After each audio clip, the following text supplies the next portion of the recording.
చేసిస్తుంది.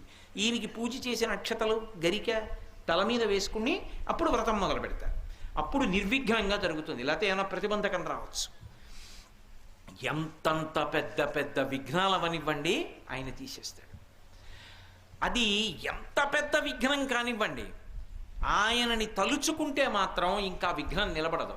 ఆ విఘ్నాన్ని తీస్తాడు. అందుకే ఒక్కొక్క దేవాలయంలో 2 విఘ్నేశ్వరులు ఉంటారు, 2 వినాయకమూర్తులు ఉంటాయి. ఒక శివాలయంలో ఒక శివలింగమే ఉంటుంది, ఒక్కొక్క శివాలయంలో 1 కన్నా ఎక్కువ శివలింగాలు ఉంటాయి. అప్పుడు ప్రదక్షిణంలో పానవట్టం దాటచ్చు.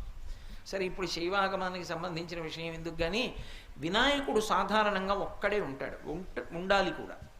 కొన్ని చోట్ల ప్రత్యేక సందర్భాలలో ఇలా ఎందుకు పెట్టారండి అని మీరు అడిగారనుకోండి, వాళ్ళు చెప్పలేరు.